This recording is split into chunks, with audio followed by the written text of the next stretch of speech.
करती। सॉरी लफ्ज़ नाल पूरा नहीं होने वाला, ये फट बहुत लगे हुए ने। नंबर 2 तीजी गल मैं जिहड़ी कहना चाहुंदी हाँ, साडा तां जो नुकसान होया होया ही है।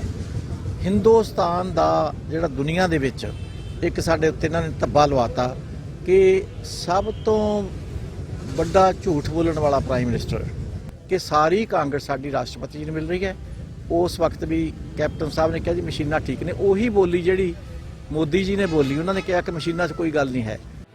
नाभा विखे उगे समाज सेवी सुभाष गाबारे अंतिम अरदास मौके पहुंचे पंजाब दी साबका मुख मंत्री राजिंदर कौर पट्टल ने शिरकत की ਅਤੇ ਸਾਬਕਾ ਮੁੱਖ ਮੰਤਰੀ ਕੈਪਟਨ ਅਮਰਿੰਦਰ ਸਿੰਘ ਅਤੇ ਨਰਿੰਦਰ ਮੋਦੀ ਅਤੇ ਸੁਖਬੀਰ ਬਾਦਲ ਤੇ ਤਿੱਖੇ ਵਾਰ ਕੀਤੇ ਨੇ। ਬੀਬੀ ਪੱਟਲ ਨੇ ਕੈਪਟਨ ਤੇ ਬਾਦਲ ਤੇ ਵਾਰ ਕਰਦਿਆਂ ਕਿਹਾ ਕਿ ਕੈਪਟਨ ਅਮਰਿੰਦਰ ਸਿੰਘ ਤਾਂ ਸ਼ੁਰੂ ਤੋਂ ਹੀ ਬੀਜੇਪੀ ਨਾਲ ਮਿਲੇ ਹੋਏ ਸੀ। ਜਦੋਂ ਅਸੀਂ ਈਵੀਐਮ ਮਸ਼ੀਨਾਂ ਸੰਬੰਧੀ ਰਾਸ਼ਟਰਪਤੀ ਕੋਲ ਮਿਲਣ ਜਾਣਾ ਸੀ ਤਾਂ ਕੈਪਟਨ ਵੱਲੋਂ ਉਦੋਂ ਨਾ ਕਰ ਦਿੱਤੀ ਸੀ। ਉਹਨਾਂ ਕਿਹਾ ਸੀ ਕਿ ਈਵੀਐਮ ਮਸ਼ੀਨਾਂ ਠੀਕ ਨੇ, ਸਾਨੂੰ ਉਦੋਂ ਹੀ ਸ਼ੱਕ ਪੈ ਗਿਆ ਸੀ ਕਿ ਕੈਪਟਨ ਬੀਜੇਪੀ ਨਾਲ ਮਿਲੇ ਹੋਏ ਨੇ। ਕੈਪਟਨ ਵੱਲੋਂ ਤਾਂ ਬੀਐਸਐਫ 50 ਕਿਲੋਮੀਟਰ ਦੇ ਦਾਇਰੇ ਨੂੰ ਵਧਾਉਣ ਤੇ ਵੀ ਉਹਨਾਂ ਨੇ ਹੱਕ ਵਿੱਚ ਹਾਮੀ ਭਰੀ ਸੀ। बहुत ही अच्छे इंसान से भावें दुनिया 'ਚ जो जम्मे सब ने चले जाना है, अजे उन्हां दी जरूरत सी। सानू बहुत वड्डा घाटा जिते परिवार नूं इस सारे घाटा महसूस करते हैं। और नाभे दे विच भी एक मन्नी परमन्नी निरपक्ष जिवें कहंदे एक शख्सियत सी, उन्हां दे चले जाण ते मैं आई हाँ अफसोस प्रगट करन। साडे बच्चे इस तरह परिवार बैठा है, बहुत भारी घाटा। किसानी जित नूं किवें देखदे हो तुसीं, जिहड़े किसानां दी साल दी मिहनत है जिहड़ी रास देखो इत्थे 2-3 गल्लां हैगीआं इहदे ते। पहली गल तो यह है कि किसानों ने शांतमई तरीके नाल एक मिसाल दुनिया 'ਚ कायम करती। किन्ने धक्के, किन्नियां जातियां, किन्ना जबर ते जुल्म सह के गड्डियां औरतां ते चढ़ाईयां गईयां, लखीमपुर चढ़ाईयां गईयां, कई तरह के उन्हां ते उत्ते हमले होए। ਉਹਦੇ ਬਾਵਜੂਦ ਉਹਨਾਂ ਨੇ ਬੜਾ ਪੀਸਫੁਲ ਰਹਿ ਕੇ ਆਪਣਾ ਅੰਦੋਲਨ ਸਾਲ ਤੋਂ ਵੱਧ ਸਮਾਂ ਜਿਹੜਾ ਲਿਆਂਦਾ। ਅੱਜ ਉਸ ਦੀ ਇੱਕ ਮਹਾਨ ਜਿੱਤ ਹੋਈ ਹੈ, ਇਤਿਹਾਸਕ ਜਿੱਤ ਹੋਈ ਹੈ ਸਾਡੇ ਕਿਸਾਨ ਭਰਾਵਾਂ ਦੀ। ਮੈਂ ਕਿਸਾਨ ਭਰਾਵਾਂ ਨੂੰ ਮੁਬਾਰਕਬਾਦ ਦਿੰਦੀ ਹਾਂ। ਦੂਜੇ ਪਾਸੇ ਜਿਹੜਾ ਮੋਦੀ ਜੀ ਨੇ ਇਹ ਹੁਣ ਵਾਪਸ ਲਏ ਆ ਸਾਲ ਬਾਅਦ, ਇਹਦੇ ਤੇ ਬੜਾ ਮੈਨੂੰ ਅਫਸੋਸ ਹੈ। ਪਰ ਸਮਝ ਨਹੀਂ ਆ ਰਹੀ ਕਿ ਮੋਦੀ ਜੀ ਨੂੰ ਸਤਾਈ ਪਿਆਰੀ ਹੈ ਇਕੱਲੀ कि 2022 आ गई।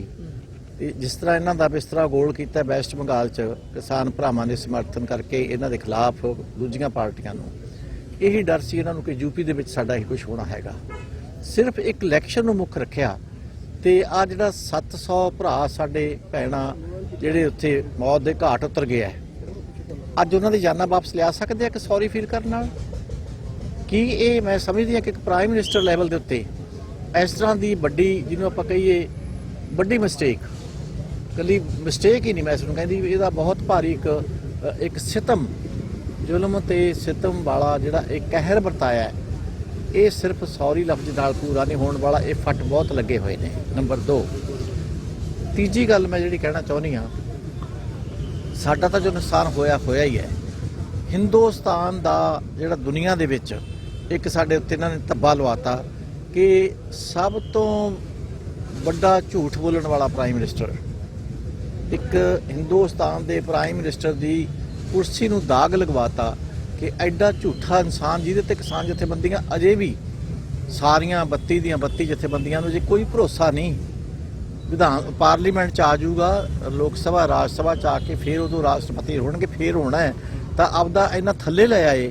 PM दे एक लफ्ज़ नूं जिहड़े मन्ने जांदे हुंदे सीगे ਉਹਦੇ ਨਾਲ भी साडे सिर नीवा कीता है सारिਆਂ ਦਾ, साडे देश ਦਾ, साडी इस कुर्सी ਦਾ, इस प्राइम मिनिस्टर ਦੀ ਦਾ। अफसोस तो अजे भी नहीं कीता, प्रधानमंत्री ने 700-800 शहीद हो गए, अफसोस तो करना चाहिए। मैं यही कह रही हाँ, इन्होंने ना पहले लखीमपुर वेले मूँह खोलिया, ना 600-700 वेले मूँह खोलिया, सगों नवीं तो नवीं घटना ऐ रचते रहे जिवें सानूं हुंदा है कि इहने सितम किन्ना करना है, साडा इम्तिहान किन्ना क लैना है। इस बाजी विच पिया रहा, इस बाजी च पै के जिन्ना नुकसान किया हैगा, किन्ने लोगों के घर उजड़े है, किन्ना नुकसान होया, किन्ना मुआवजा, किन्ने ज केस भी नहीं वापस लए। ये सारियां चीज़ां जिहड़ियां करन वालियां सिर्फ ये तत्थ पड़त्था करके कि लिआउंदा है कर देंगे, अजे भी यकीन नहीं। क्यों नहीं ये स्पैशल सैशन बुलाउंदे? एक दिन का लोक सभा ते राज सभा का बुला के फटाफट मोहर लाउण। इन्हां नूं काली पई भी है, किसान उठ के वग जाण इत्थों। किसान चौर नाल बैठे ने, बिठाया किने है? Who is responsible for that? किसानों नूं बिठाउण वाले मोदी साहब। हुण इन्हां नूं साल बाद याद आई है गल। मैं कहनी इन्होंने कुर्सी छड्ड देनी चाहिए है।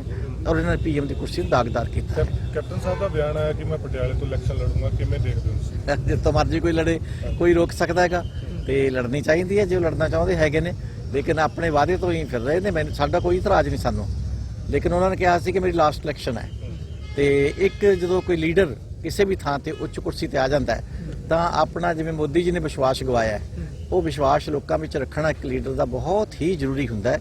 ਸਾਰੀ ਉਸ ਪ੍ਰੋਫੈਸ਼ਨ ਦੇ ਉੱਤੇ ਵੀ ਉਹ ਕਈ ਵਾਰੀ ਰਿਐਕਸ਼ਨ ਜਾਂ ਐਕਸ਼ਨ ਕਰ ਜਾਂਦਾ ਹੈ ਕਿ ਇਹ ਆਮ ਲੋਕ ਕਹਿੰਦੇ ਪੋਲੀਟੀਸ਼ੀਅਨ ਝੂਠ ਬੋਲਦੇ ਆ।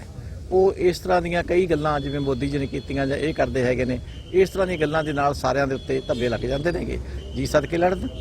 ਪ੍ਰਗਟ ਸਿੰਘ ਕਹਿੰਦੇ ਵੀ 3.5 ਸਾਲ ਪਹਿਲਾਂ ਹੀ ਆ ਜਿਹੜੇ ਕੈਪਟਨ ਆ ਉਹ ਦੂਜੇ ਬੀਜੇਪੀ ਨਾਲ ਮਿਲ ਚੁੱਕੇ ਸੀ, ਇਸ 'ਚ ਲੱਗਦਾ ਵੀ ਜਿਹੜਾ ਸਹੀ ਸੀ। ਦੇਖੋ, ਮੈਂ ਇਸ ਤੋਂ ਵੀ ਅੱਗੇ ਪਿੱਛੇ ਜਾਣਾ ਚਾਹੁੰਦੀ ਹਾਂ।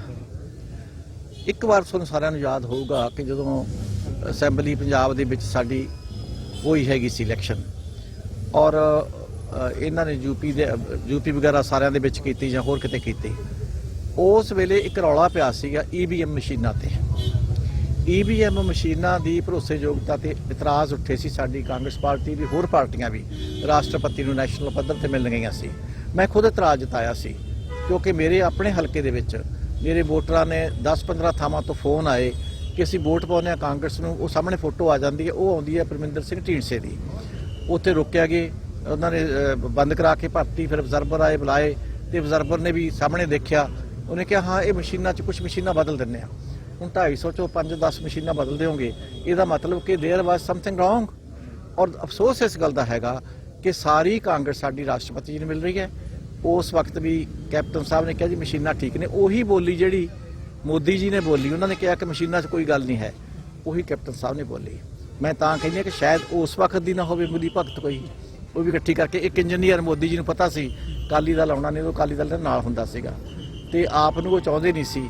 ਤੇ ਉੱਥੇ ਇਹੀ ਹੁੰਦਾ ਕਿ ਇੱਕ ਸੀਐਮ ਰੱਖ ਲਈਏ, ਬਣਾ ਦਿਆਂਗੇ ਇੱਕ ਸੀਐਮ ਜਿਹੜਾ ਸਾਡੀ ਗਵਾਹੀ ਭਰਦਾ ਰਹੂਗਾ ਕਿ ਠੀਕ ਹੈਗੀਆਂ ਮਸ਼ੀਨਾਂ। ਔਰ ਸਾਡੇ ਗੁਲਾਮ ਨਬੀ ਆਜ਼ਾਦ ਨੇ ਰਾਜ ਸਭਾ ਵਿੱਚ ਫਿਰ ਉਸ ਵੇਲੇ ਕਿਹਾ ਸੀਗਾ ਕਿ ਅਸੀਂ, ਉਹਨਾਂ ਨੇ ਕਿਹਾ ਨਾ ਕਿ ਆਹ ਦੇਖੋ ਤੁਹਾਡਾ ਸੀਐਮ ਕਹਿੰਦਾ। ਗੁਲਾਮ ਨਬੀ ਆਜ਼ਾਦ ਨੇ ਕਿਹਾ ਕਿ ਅਸੀਂ ਆਪਣੇ ਸੀਐਮ ਤੋਂ ਸਾਡੀ ਸਰਕਾਰ ਤੋੜ ਦਿੰਦੇ ਹਾਂ, ਦੁਬਾਰਾ ਇਲੈਕਸ਼ਨਾਂ ਕਰਾਓ, ਪਰਚੀ ਤੇ ਕਰਾ ਦਿਓ। ਸੋ ਇਸ ਕਰਕੇ ਉਸ ਵਕਤ ਵੀ, ਔਰ ਅੱਜ ਵੀ ਜੇ ਬੀਐਸਐਫ ਨੇ ਕਿਹਾ, ਮੋਦੀ ਜੀ ਨੇ ਕਿ ਬੀਐਸਐਫ ਠੀਕ ਹੈ, ਫਾਇਦੇਮੰਦ ਹੈ ਕੀਤਾ, ਉਹਨੂੰ ਵੀ ਵੈਲਕਮ ਕੀਤਾ। ਔਰ ਇਹਦੇ ਨਾਲ ਕਿਸਾਨਾਂ ਬਾਰੇ ਵੀ ਤੁਹਾਨੂੰ ਇੰਨੀ ਅੱਜ ਚਿੰਤਾ, ਮੋਦੀ ਜੀ ਨੇ ਕਿਹਾ ਕਿਸਾਨ ਖਾਲੀ ਕਰ ਦੇਣ, ਬਾਰਡਰ ਵਾਪਸ ਜਾਣ, ਉਹੀ ਕੈਪਟਨ ਸਾਹਿਬ ਨੇ ਕਿਹਾ ਖਾਲੀ ਕਰੋ, ਆਪਣੇ ਬੱਚਿਆਂ ਨੂੰ ਜਾਓ। ਇਸ ਤੁਹਾਨੂੰ ਸਾਲ ਬਾਅਦ ਬੱਚਿਆਂ 'ਚ ਭੇਜਣਾ ਚਾਹਦਾ ਹੈ। ਸੋ ਇਹ ਬੜੀਆਂ ਅਫਸੋਸਨਾਕ ਚੀਜ਼ਾਂ ਹੈਗੀਆਂ। ਅੱਜ ਲੋਕ ਬੜੇ ਸਮਝਦੇ ਆ ਕੀ ਮਜਬੂਰੀਆਂ ਸਾਨੂੰ ਨਹੀਂ ਪਤਾ ਉਹਨਾਂ ਦੀਆਂ, ਕਿਉਂ ਇਸ ਤਰ੍ਹਾਂ ਦੀ ਗੱਲ ਹੋ ਰਹੀ ਹੈਗੀ ਹੈ। ਕਿਉਂਕਿ ਕੈਪਟਨ ਸਾਹਿਬ ਤਾਂ ਵੱਧ ਅਧਿਕਾਰਾਂ ਦੇ ਮਦਈ ਰਹੇ ਸੀ, ਔਰ ਉਹ ਮਦਈ ਰਹਿਣ ਵਾਲਾ ਇਨਸਾਨ ਅੱਜ ਯੂ ਟਰਨ ਬਦਲ ਕੇ ਕਿ ਸਾਡਾ 50-50 ਦੇ ਨਾਲ ਨਿੱਕਾ ਜਿਹਾ ਪੰਜਾਬ ਰਹਿ ਗਿਆ ਅਕਾਲੀ ਦਲ ਦੀ ਬਦੌਲਤ।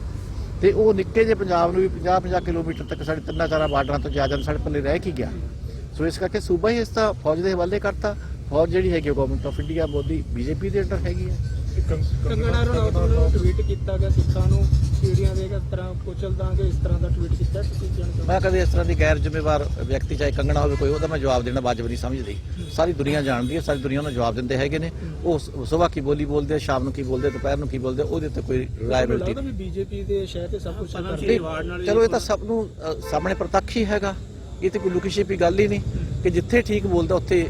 ਅੱਜ ਕੱਲ੍ਹ ਮੈਂ ਸਮਝਦੀ ਹਾਂ ਕਿ ਥੋੜੀ ਇੰਨੀ ਸਾਡੀ ਸੋਚ ਵਿੱਚ ਗਿਰਾਵਟ ਆ ਗਈ ਹੈ ਕਿ ਜੋ ਸੂਟ ਕਰਦਾ ਬੰਦਾ ਉਸ ਤਰ੍ਹਾਂ ਦੀ ਗੱਲ ਹੀ ਕਰਦਾ ਹੈ। ਜੀ ਲਾਸਟ ਸਵਾਲ ਆ, ਆਮ ਆਦਮੀ ਪਾਰਟੀ ਦਾ ਭਵਿੱਖ ਕਿਵੇਂ ਦੇਖਦੇ ਹੋ? ਦੇਖੋ, ਆਮ ਆਦਮੀ ਪਾਰਟੀ ਦਾ ਇੱਕ ਵਕਤ ਕਾਫੀ ਉੱਪਰ ਆਇਆ ਸੀਗਾ ਦੌਰ, ਸ਼ਾਮਲ ਹੋਏ ਸੀ, ਕਈ ਬੰਦੇ ਹੋਏ ਸੀ, ਲੇਕਿਨ ਹੁਣ ਦੂਜੇ ਪਾਸੇ ਸ਼ਾਮਲ ਹੋਣ ਦੀ ਬਜਾਏ ਛੱਡ ਕੇ ਜਾਣ ਵਾਲੇ ਲਾਈਨ ਲੱਗੀ ਹੋਈ ਹੈ। ਤੇ ਸ਼ਾਇਦ ਪਤਾ ਨਹੀਂ ਇਹ ਕੀ ਕਾਰਨ ਹੈਗਾ, ਕੁਝ ਸਮੇਂ ਤੋਂ ਇਹਦਾ ਜਿਹੜਾ ਹੈਗਾ ਡਾਊਨ ਆ ਰਿਹਾ ਹੈਗਾ। ਸਾਡੀ ਕਾਂਗਰਸ ਪਾਰਟੀ ਜਿਹੜੇ ਚੰਨੀ ਜੀ ਜਿਹਦੇ ਬਣੇ ਹੈ, ਐਸ ਕਾਂਗਰਸ ਪਾਰਟੀ ਜਿਹੜੀ ਦੀ ਹੁਣ ਦੁਬਾਰਾ ਬਣੀ ਹੈਗੀ ਸਰਕਾਰ, ਇਹਦੀ ਭਰੋਸੇਯੋਗਤਾ ਵਧੀ ਹੈ, ਲੋਕਾਂ ਦਾ ਵਿਸ਼ਵਾਸ ਵਧਿਆ, ਔਰ ਲੋਕਾਂ ਚਾਰੇ ਪਾਸੇ ਅੱਜ ਕਹਿ ਰਹੇ ਆ ਕਿ ਚੰਨੀ ਸਰਕਾਰ ਚੰਨੀ ਹੋ ਰਹੀ ਹੈਗੀ ਹੈ। ਕਿਉਂਕਿ ਇਸ ਕਰਕੇ ਨਹੀਂ ਕਿ ਚੰਨੀ ਨਾਲ ਕੋਈ ਹੈ ਪਿਆਰ, ਜੋ ਉਹਨਾਂ ਨੇ 5-7 ਥੋੜੇ ਜਿਹੇ ਸਮਿਆਂ ਦੇ ਵਿੱਚ ਫੈਸਲੇ ਲਏ ਨੇ ਉਹ ਲੋਕ ਹਿੱਤ ਤੇ ਲਏ ਹੈ। ਚਾਹੇ ਕਿਸਾਨੀਆਂ ਮਾਮਲਿਆਂ ਦੇ ਵਿੱਚ 17 ਤੋਂ 16 ਪਾਸ ਕੀਤੇ, ਚਾਹੇ ਉਹ ਪਾਣੀ ਦਾ ਥੱਲੇ ਇੱਕੋ ਹੀ ਲੈਵਲ ਰੱਖਿਆ ਕਿ 50 ਰੁਪਏ ਲਵਾਂਗੇ, ਚਾਹੇ ਸਭ ਤੋਂ ਘੱਟ ਉਹਨਾਂ ਨੇ ਬਿਜਲੀ ਦਾ ਇੱਥੇ ਕਰਕੇ ਦਿਖਾਇਆ। ਬਾਕੀ ਤਾਂ ਜੇ ਚਾਹੇ ਆਪਣਾ ਆਮ ਹੈ ਚਾਹੇ ਕੋਈ, ਤਾਂ ਨਾਰਾ ਹੀ ਦਿੰਦੇ ਆ ਨਾ, ਕਰਾਂਗੇ 300 ਯੂਨਿਟ 200 ਯੂਨਿਟ ਘਟਾਵਾਂਗੇ, ਇੱਥੇ ਕਰਤਾ। ਚੋਣ ਸਟੰਟ ਹੈ ਸਰ, ਸੁਖਬੀਰ ਬਾਦਲ ਕਰ ਲੈਂਦਾ ਚੋਣ ਸਟੰਟ। ਇਹਨਾਂ ਨੂੰ ਜਿਵੇਂ ਕਹਿੰਦੇ ਨਾ ਸੌਣ ਦੇ ਇਹਨੂੰ ਹਰਾ ਹਰਾ ਦਿਸਦਾ, ਇਹਨਾਂ ਨੂੰ ਹੁਣ ਕਾਂਗਰਸ ਪਾਰਟੀ ਚੜ੍ਹਤ ਦੇਖ ਕੇ, ਆਪਦੀ ਹਾਰ ਦੇਖ ਕੇ ਇਹਨਾਂ ਨੂੰ ਹੁਣ ਇਹ ਸਾਰਾ ਹੀ ਲੱਗਦਾ ਕਿ ਸਟੰਟ ਹੈ। ਤੁਸੀਂ ਕਿਹੜੇ ਕਿਹੜੇ ਸਟੰਟ ਕਰਦੇ ਹੋ ਸਾਨੂੰ ਪਤਾ ਹੀ ਨਹੀਂ ਕੋਈ। ਦੇਵ ਡੋਬਤਾ, ਪੰਜਾਬ ਡੋਬਤਾ, ਨਿੱਕਾ ਜਿਹਾ ਪੰਜਾਬੀ ਸੂਬਾ ਬਣਾਤਾ, ਸਾਰਾ ਕੁਝ ਸਾਡਾ ਤੁਸੀਂ ਬਰਬਾਦ ਕਰਕੇ ਇੱਥੇ ਕੈਲੀਫੋਰਨੀਆ ਬਣਾਓ। ਕਿੱਥੇ ਕੈਲੀਫੋਰਨੀਆ? ਇਸ ਕਰਕੇ ਇਹ ਜਿਹੜੇ ਹੈਗੇ ਨੇ ਬੋਲਣ ਵਾਲੇ, ਇਹ ਮੈਂ ਨਾ ਮਾਨੂ ਪਾਰਟੀ ਹੈ, ਇਹਨਾਂ ਨੂੰ ਕੋਈ ਵਿਸ਼ਵਾਸ ਨਹੀਂ ਹੈ। ਲੋਕ ਪੂਰੀ ਤਰ੍ਹਾਂ ਕਾਂਗਰਸ ਪਾਰਟੀ ਸਰਕਾਰ ਦੁਆਰਾ ਬਣਾਉਣ ਲਈ ਕਾਹਲੇ ਹੈਗੇ। ਲੱਗਦਾ ਵੀ 6 ਮਹੀਨੇ ਰਹਿੰਦੇ ਜਿਹੜੀ ਕਾਂਗਰਸ ਦੀ ਸਰਕਾਰ ਬਣੀ ਹੈ, ਹੁਣ ਪਹਿਲਾਂ ਦਾ ਕੈਪਟਨ ਸਾਹਿਬ ਅੰਦਰੇ ਰਹੇ ਤੇ ਸਰਕਾਰ ਨੇ ਕੋਈ ਕੰਮ ਨਹੀਂ ਕੀਤਾ। ਪਹਿਲੇ ਉਹ ਅੰਦਰ ਹੀ ਰਹਿੰਦੇ, ਸੁਣਨ ਵਾਲਾ ਮੁੱਖ ਮੰਤਰੀ ਬਾਹਰ ਹੀ ਰਹਿੰਦਾ ਹੈ। ਉਹ ਹੁਣ ਅੰਦਰ ਘਰ 'ਚ ਵੜਦਾ ਸੌਂਦਾ ਹੀ ਨਹੀਂ ਵਿਚਾਰਾ, ਕਿਉਂਕਿ ਆਮ ਘਰਾਂ 'ਚ ਉੱਠਿਆ ਹੋਇਆ ਹੈ। ਆਪਣੇ ਵਰਗੇ ਸਾਡੇ ਵਰਗਿਆਂ ਘਰਾਂ 'ਚ ਉੱਠੇ ਹੋਏ ਨੇ। ਹਰ ਦੁੱਖ ਸੁੱਖ ਨੂੰ ਪਿੰਡੇ ਤੇ ਜਿਹਨੇ ਹੰਡਾ